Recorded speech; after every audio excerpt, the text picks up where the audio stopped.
വളരെ പ്രധാനപ്പെട്ട ഒരു വാർത്തയിലേക്കാണ് പോകുന്നത്. തമിഴ്നാട്ടിലെ വിരുദനഗറിൽ പടക്ക നിർമ്മാണശാല കത്തി 18 പേർ മരിച്ചു. വിരുദനഗറിനടുത്തുള്ള കട്ടനാർപ്പെട്ടിയിലുള്ള വനജ പടക്ക നിർമ്മാണശാലയിലാണ് സ്ഫോടനമുണ്ടായത്. ശക്തമായ സ്ഫോടനമാണ് ഉണ്ടായതെന്നും പ്രദേശമാകെ കുലുങ്ങിയെന്നും നാട്ടുകാർ വ്യക്തമാക്കുന്നുണ്ട്. സംഭവം നടക്കുമ്പോൾ നിരവധി പേർ ഇവിടെ ഉണ്ടായിരുന്നു. നിരവധി പേർ അവിടെ ജോലി ചെയ്യുന്ന ഒരു സാഹചര്യമായിരുന്നു. അപ്പോൾ ഇനിയും മരണസംഖ്യ ഉയർന്നേക്കുമെന്നുള്ള വിവരങ്ങളാണ് പുറത്തുവരുന്നത്.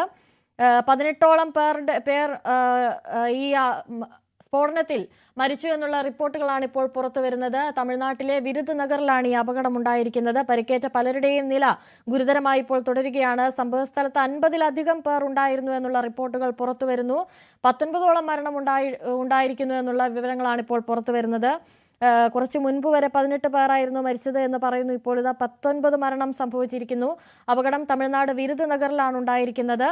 അവിടെ ഒരു പടക്ക നിർമ്മാണശാല കത്തിയാണ് ഈ അപകടം ഉണ്ടായിരിക്കുന്നത്. വലിയ തരത്തിലുള്ള പ്രകമ്പനമാണ്, സ്ഫോടനമാണ് ഈ അപകടം നടന്ന സമയത്ത് ഉണ്ടായിരുന്നത് എന്നാണ് പറയുന്നത്. നിരവധി പേർ ഇതിൽ കുടുങ്ങിയിരിക്കുന്ന അവരെ രക്ഷിക്കാനുള്ള രക്ഷാപ്രവർത്തനം ഇപ്പോൾ പുരോഗമിക്കുന്നു എന്നുള്ള റിപ്പോർട്ടുകളാണ് പുറത്തുവരുന്നത്. ഏകദേശം 50ഓളം പേർ ഈ സ്ഥലത്തുണ്ടായിരുന്നു ഈ അപകടം നടക്കുമ്പോൾ എന്നുള്ള വിവരങ്ങളൊക്കെ പുറത്തുവരുന്നുണ്ട്. 19 മരണമാണ് ഇപ്പോൾ റിപ്പോർട്ട് ചെയ്തിരിക്കുന്നത്. പടക്ക നിർമ്മാണശാലയിലാണ് സ്ഫോടനമുണ്ടായത്. സംഭവം നടക്കുമ്പോൾ നിരവധി പേരായിരുന്നു ഇവിടെ ഉണ്ടായിരുന്നത്. അപകടം തമിഴ്നാട് വിരുദനഗറിലാണ് ഉണ്ടായിരിക്കുന്നത്.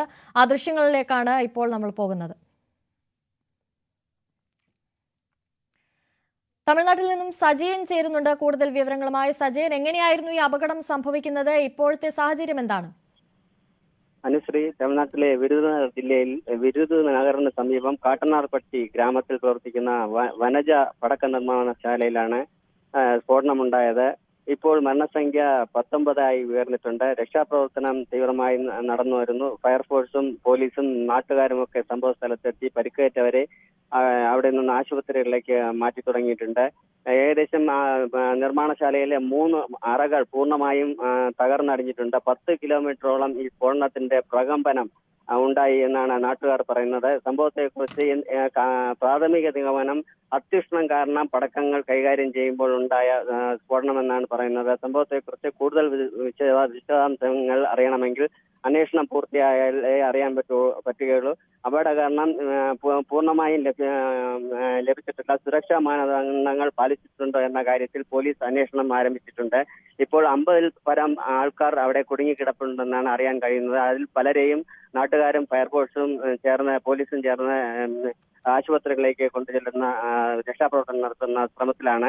ഇപ്പോൾ മരണസംഖ്യ 19 ആയിട്ടുണ്ട്. അതിൽ ആശുപത്രിയിൽ എത്തിച്ച പലരുടെ അവസ്ഥയും ഗുരുതരാവസ്ഥയിലാണെന്നാണ് അറിയാൻ കഴിയുന്നത്. അനുശ്രീ, സജയൻ, അതുപോലെ തന്നെ ഈ 10 കിലോമീറ്റർ ദൂരം സ്ഫോടനം ഉണ്ടാകുമ്പോൾ പ്രകമ്പനം ഉണ്ടാവുക എന്ന് പറയുന്നത് അത് നിസ്സാരമായൊരു സ്ഫോടനമായിരിക്കില്ല അപ്പോൾ സംഭവിച്ചിട്ടുണ്ടാവുക.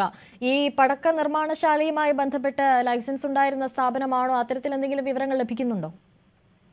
തീർച്ചയായും. അതായത് അതിന്റെ സുരക്ഷാ മാനദണ്ഡങ്ങൾ എല്ലാം തന്നെ ഈ നിർമ്മാണശാലയുടെ ഉടമസ്ഥൻ പാലിച്ചിട്ടുണ്ടോ, കമ്പനിക്ക് അതിൻ്റെതായ ലൈസൻസുകൾ ഉണ്ടോ എന്നുള്ള അന്വേഷണങ്ങൾ നടന്നു വരുന്നതേയുള്ളൂ. എന്നാൽ ഇത് പല അറകളിലായി പല ടൺ പടക്കങ്ങൾ ഇവിടെ ശേഖരിച്ചു വെച്ചിരുന്നതിലാണ് ഇതിന്റെ അത്യുഷ്ണം കാരണം പടക്കങ്ങൾ അങ്ങോട്ടും ഇങ്ങോട്ടും നീക്കുന്നതും അതേപോലെ കൈകാര്യം ചെയ്യുമ്പോൾ ഉണ്ടായ സ്ഫോടനമെന്നാണ് പ്രാഥമിക അന്വേഷണത്തിൽ അറിയാൻ കഴിയുന്നത്. കൂടുതൽ വിവരങ്ങൾ അന്വേഷണം പൂർത്തിയായാലേ അറിയാൻ സാധിക്കുകയുള്ളൂ. ഇപ്പോൾ തകർന്നടിഞ്ഞ കെട്ടിടങ്ങളുടെ ആൾക്കാർ പെട്ടിട്ടുണ്ടോ എന്നുള്ള അന്വേഷണത്തിലാണ്. അവിടെ നിന്നും ആൾക്കാരെ ആശുപത്രിയിലേക്ക് എത്തിക്കാനുള്ള തീവ്ര ശ്രമങ്ങൾ നടന്നു വരുന്നു. ഫയർഫോഴ്സും നാട്ടുകാരും എല്ലാവരും പോലീസും ഒക്കെ തന്നെ ഇതിന്റെ ആൾക്കാരെ അവിടെ നിന്ന് ആശുപത്രിയിലേക്ക് മാറ്റാനുള്ള ശ്രമങ്ങൾ നടന്നു. പലരെയും ആശുപത്രിയിൽ എത്തിച്ചിട്ടുണ്ട്. ആശുപത്രിയിൽ എത്തിച്ച പലരുടെ നിലയും ഗുരുതരാവസ്ഥയിലെന്നാണ് അറിയാൻ കഴിയുന്നത്. അനുശ്രീ, ഇപ്പോൾ തമിഴ്നാട് മുഖ്യമന്ത്രി M.K. സ്റ്റാലിനും ദുഃഖം രേഖപ്പെടുത്തിയിട്ടുണ്ട് ഈ പടക്ക നിർമ്മാണശാലയുടെ പൊട്ടിത്തെറി സംഭവിച്ചതിൽ. അതോടൊപ്പം തന്നെ സജയൻ, മറ്റൊരു കാര്യം എന്ന് പറയുന്നത് ഈ 50ഓളം പേർ ഈ പടക്ക നിർമ്മാണശാലയിൽ കുടുങ്ങിക്കിടക്കുന്ന ഒരു സാഹചര്യം ഉണ്ടായിട്ടുണ്ട്. ഇതിൽ എത്രത്തോളം പേരെ പുറത്തെത്തിക്കാൻ സാധിച്ചു? എവിടെയൊക്കെയാണ്, ഏതൊക്കെ ആശുപത്രികളിലേക്കാണ് അവരെ കൊണ്ടുപോയിരിക്കുന്നത് എന്ന തരത്തിലുള്ള വിവരങ്ങൾ ലഭിക്കുന്നുണ്ടോ?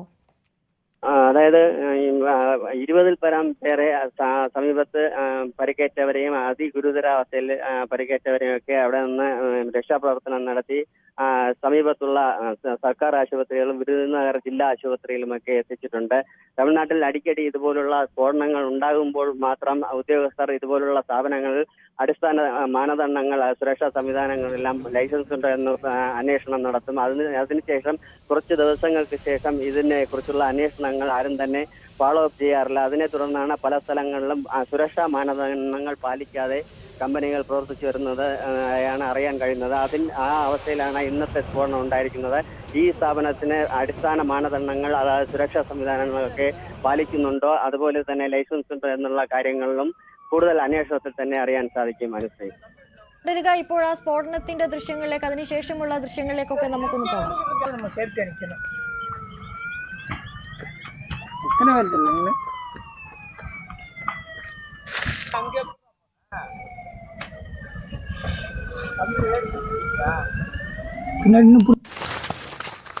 மாத்தாளாக்கா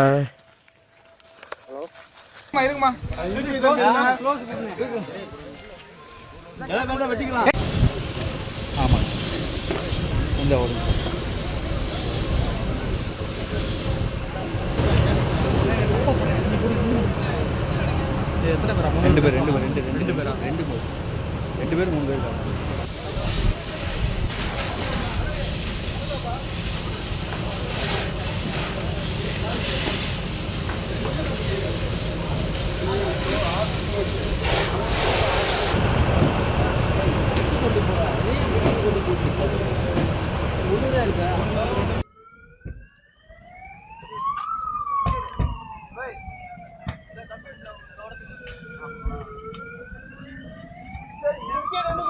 சேஃப்டி அடிக்கணும். எத்தனை பேர் இல்லைங்க அங்கே எப்படா போன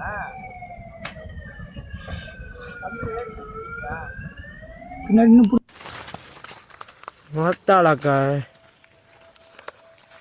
തമിഴ്നാട്ടിലെ വിരുദനഗറിലെ പടക്ക നിർമ്മാണശാല കത്തി 19 പേരാണ് മരണപ്പെട്ടിരിക്കുന്നത്. ഇപ്പോൾ മന്ത്രിമാരോടൊക്കെ സംഭവസ്ഥലത്തേക്ക് എത്തിച്ചേരാൻ മുഖ്യമന്ത്രി എം കെ സ്റ്റാലിൻ ആവശ്യപ്പെട്ടിരിക്കുകയാണ്. സജയൻ തുടരുന്നുണ്ട് കൂടുതൽ വിവരങ്ങളുമായി. സജയൻ, ഈ പടക്ക നിർമ്മാണശാലകൾക്കൊക്കെ ഇപ്പോൾ ഈ അത്യുഷ്ണം തുടരുന്ന ഒരു സാഹചര്യത്തിൽ എന്തെങ്കിലും തരത്തിലുള്ള നിർദ്ദേശങ്ങൾ സർക്കാരിന്റെ ഭാഗത്തു നിന്ന്, അധികൃതരുടെ ഭാഗത്തു നിന്നും ഉണ്ടായിരുന്നോ? അവരത് പാലിച്ചിരുന്നോ? അല്ലെങ്കിൽ അത്തരത്തിൽ എന്തെങ്കിലും വീഴ്ച ഈ പടക്ക നിർമ്മാണശാലയുടെ ഭാഗത്തു നിന്നും ഉണ്ടായിരുന്നോ? അത്തരത്തിൽ എന്തെങ്കിലും വിവരങ്ങൾ പ്രദേശവാസികളുടെ ഭാഗത്തു നിന്നൊക്കെ ലഭിക്കുന്നുണ്ടോ? ഇതുവരെ അത്തരത്തിലുള്ള വിവരങ്ങൾ ഒന്നും തന്നെ ലഭിച്ചിട്ടില്ല. സാധാരണയായി തമിഴ്നാട്ടിനെ സംബന്ധിച്ചിടത്തോളം പല ജില്ലകളിലും പടക്ക നിർമ്മാണശാലകൾ പ്രത്യേകിച്ചും ഗ്രാമപ്രദേശങ്ങളിലാണ് കൂടുതലും പ്രവർത്തിച്ചു വരുന്നത്. അടിക്കടി ഇതുപോലുള്ള സ്ഫോടന സംഭവങ്ങൾ ഉണ്ടാകുമ്പോൾ മാത്രം അധികൃതർ അതുപോലെ സർക്കാർ ഭാഗത്തു നിന്നും തീവ്ര അന്വേഷണം നടത്തുകയും ലൈസൻസ് ഇല്ലാത്ത സ്ഥാപനങ്ങൾക്ക് എതിരെ നടപടി സ്വീകരിക്കുകയും ചെയ്യാറുണ്ട്. എന്നാൽ കുറച്ച് ദിവസങ്ങൾക്ക് ശേഷം ഈ സുരക്ഷാ മാനദണ്ഡങ്ങൾ ഇല്ലാത്ത സ്ഥാപനങ്ങളെ തേടി കണ്ടുപിടിച്ച് നടപടി സ്വീകരിക്കാനുള്ള നടപടികൾ സർക്കാരിന്റെ ഭാഗത്തും അധികാരികളുടെ ഭാഗത്തു നിന്നും ഉണ്ടാകാറില്ല. അതിന്റെ ഒരു ഫലമാണ് അടിക്കടി ഉണ്ടാകുന്ന ഈ ദുരന്തങ്ങൾ. ഇപ്പോൾ